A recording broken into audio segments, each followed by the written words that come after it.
States Treasury Department presents The Adventures of Superman. They sure are, but did you ever see a puppy that wasn't cute? I wish the shop was open so I could hold one. You're doing the next best thing. You've had me standing in front of that window for the last, 20 minutes? Yes. Clark, look. Oh, no, Lois. Do you realize this is the 18th window you stopped at? And furthermore, do you realize that according to my calculations, at this rate, it'll take me until the middle of next week to walk you home? If you're in a hurry, I'm sure I can manage alone. I'll tell you what. You look in half the windows, and I'll look in the other half. That way it'll just take us half as long. But you don't understand. Shopping is an art. Run away. You mean you deliberately stayed when you could have gotten away? Well, I've never done anything like this before, Superman. It was all I could dream until that alarm went off and woke me up. Well, I realized that I can run from the police, but I can't run from myself. It's easy to see that you're new at this sort of thing. Why did you do it? Why? That's what I keep asking myself. Sure, it was the money, but it went deeper than that. I should have learned how to save and handle money a long time ago. Then this wouldn't have happened. Well, I'm sorry it did, but at least you've learned something very important. Well, pretty bad way to learn it, don't you think? Well, here they come, Superman. Gee, I feel a little better for having someone to talk to. Thanks. That's all right, son. Now, you can do me a favor. Don't tell them I was here. Sure.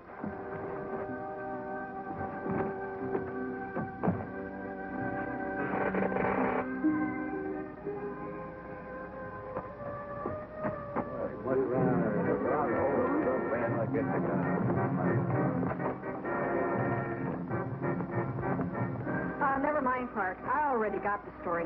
Too bad you went running off in the wrong direction again. Well, this isn't the first time you scooped me, Lois. And I haven't finished. I got more than just a story. I got a good look at the second burglar. What? You mean the one that got away? You saw him? No.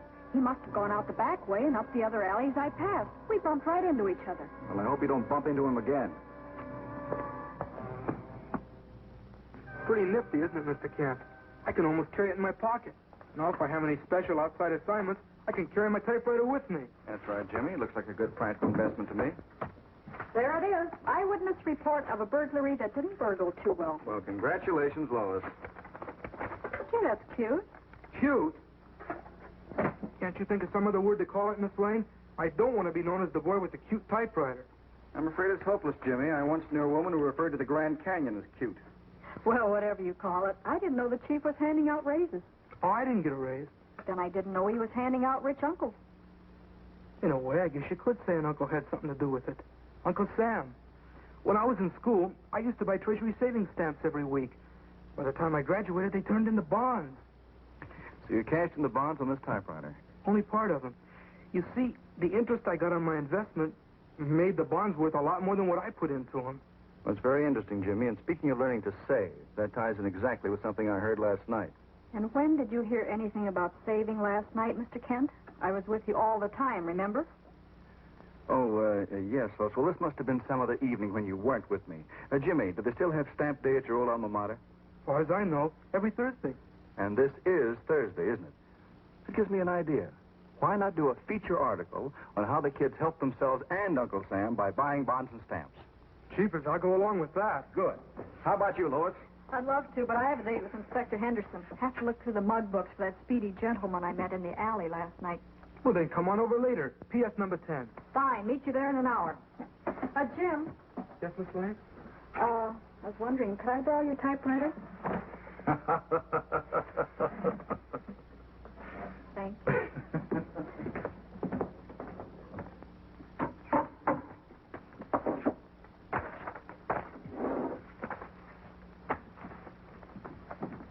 Morning, boys. Good morning, Mr. Garwood. I'd like you to meet Mr. Kent and Jimmy Olsen from the Planet.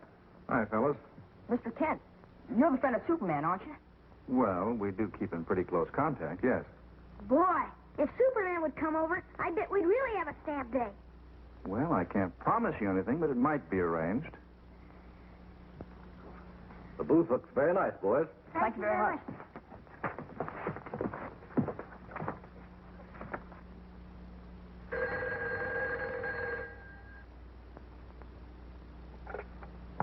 Hello?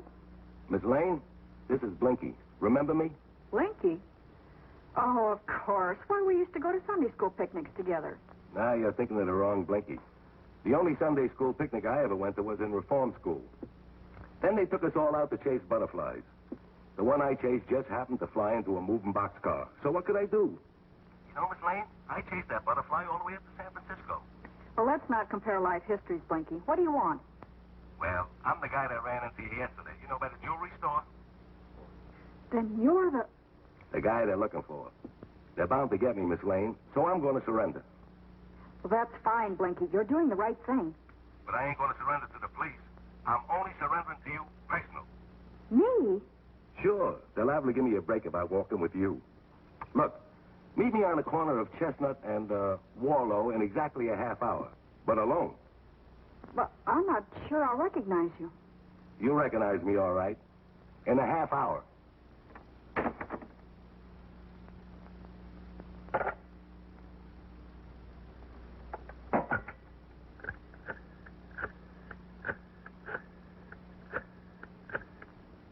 Inspector Henderson, Lois Lane. I'll be a little late for our appointment. I have a surprise to pick up for you first. Yes, Mr. Kent, we're pretty proud of our students. Stamp Day is really their idea, you know. You mean they do the whole thing themselves? Take the orders, collect the money, and keep their own books? And believe me, it isn't easy. But it sure is a good feeling at the end of the day when everything comes out all right. When it comes to buying saving stamps, Jimmy, I'm afraid everything's bound to come out all right. They'll start taking orders at lunch period. Now, that's an hour and a half from now. Mr. Kent, if you could get word to Superman... Well, Mr. Garwood, I'll do the best I can, but right now I'm very worried about Lois. She should have been here by now. May I use your phone? Certainly. Thanks.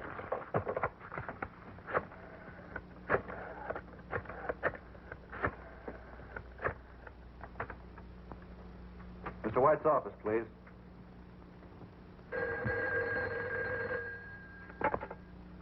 White speaking. Chief, this is Kent. What's happened to Lois? Kent, I spend half my life attempting to keep track of you, Lois, or young Olson. I spend the other half regretting that I spent the first half trying to keep track of you. I'm afraid you lost me on that last curve. When did she leave? About an hour ago, she stuck her head in the door and said, Chief, I have a date with a heightman to wrap him up and put him on ice. As usual, it didn't make much sense.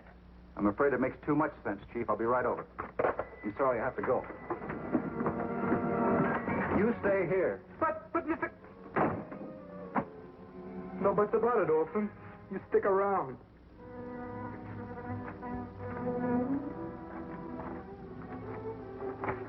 The things I can walk into with my eyes wide open. It ain't your fault, Miss Lane. I ain't got nothing against you personal, except you can put the finger on me.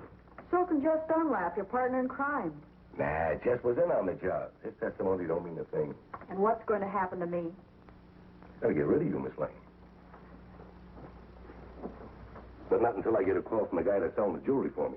And in the meantime, if anybody catches up with you, you use me as a shield, right? That's what I like, a girl with brains. If that's what you like, find another girl. I obviously don't have any brains or I wouldn't be here. Hey, I got an idea. Look, I'm going to be out of the country a long time, right? Well, I got to keep in touch with my pals by writing letters, right?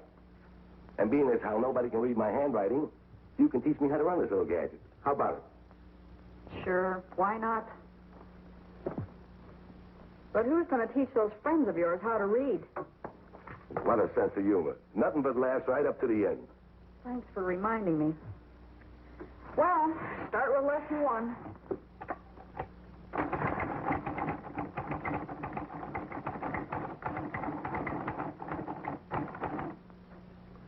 Gee, that's beautiful, Miss Lane. Every time I think of this line, I'll think of you. The quick brown fox jumps over the lazy dog. That's all I know, Kent. She phoned Henderson and said she'd be late. She hasn't shown up. Well, it's a safe guess that whoever she saw last night has lured her into some kind of a trap. Well, unfortunately, that doesn't help us locate the trap. Well, there's only one lead I can think of. I'm going down to the jail and talk to Jess Dunlap. Oh, Kent. Yes, sir. I didn't really mean all those things I said. I know you didn't, Chief. Say, Hey, I'm doing pretty good on this one, Miss Lane. Out of 100 letters, I only made 95 mistakes. You're doing fine, Blinky. You'll make some woman a wonderful secretary. Hey, what's that you're doing? I was just going to show you how to draw pictures with a typewriter. No, ain't that something? No, if you look too close, it doesn't look like a picture anymore. You have to hold it far away, and then the letters sort of blur together. Why don't you try one? Sure.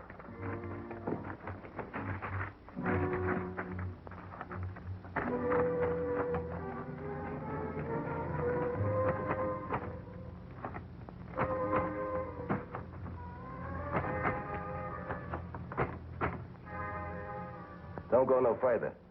I like you real close. I was just going to test flight my airplane. You can test flight it from right over there. Anything you say, Blinky. Now look what I did. So you can make another one.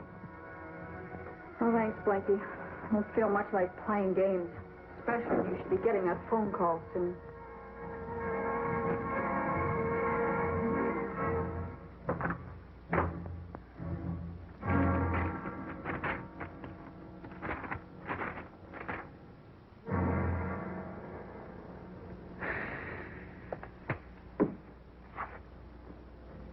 Ken. Nothing to get excited about, Chief. I talked to Jess all right, and he identified the other fellow, but he doesn't know where he lives. Well, now, don't worry about me. I haven't suddenly gone childish. But take a look at this. Daily Planet Urgent. Someone found it on the street and brought it in. Take a look inside. Well, if that somebody thinks this is any time for practical jokes. Wait a minute, Chief. Just a second. Look here among the X's. Prisoner, top floor, 18 Cedar Street. Kent, that's it. Well, if it is, I hope we're in time. Get me the police. I better get over there, Chief. I might be able to be of some help.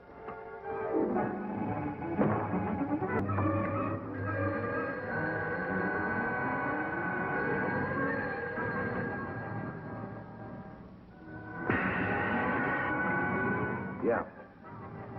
Yeah? Good. That's the call I've been waiting for, Miss Lane. Everything's been taken care of, except you.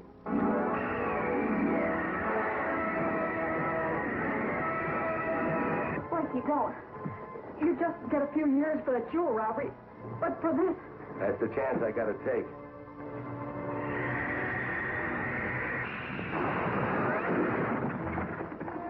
No, I don't believe it.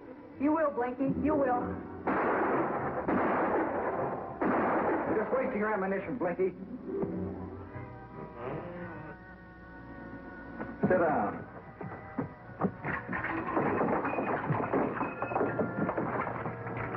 Hey, let me out. Let me out!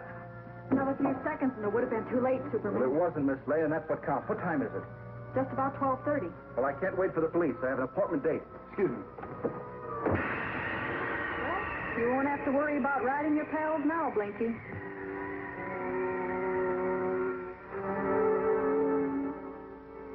Hiya, boys and gals. There can only be one Superman, of course. Did you ever think about some of the super things that you can do for yourself? Well, like saving up the money for your own vacation, or for that new bike that you wanted so much. Well, all you have to do is just put away part of your allowance or your odd job money and put it in United States savings stamps at school. Those dimes, quarters, and dollars add up mighty fast, especially when you buy them every week on stamp day. Well, the first thing you know, you'll have enough for a savings bond, just like Dad buys for the payroll savings at work. And from then on, the sky's the limit. Take it from Superman. Your mom and Dad will be plenty proud of you if you're learning to save regularly. And the teachers are on your team, too. They make sure of having savings stamps at school for you to buy and remind you when it is stamp day. And so, boys and girls, be super citizens and have a super future by saving regularly with United States savings stamps at school. And keep on making me and everyone else as proud of you as we are today. Bye now.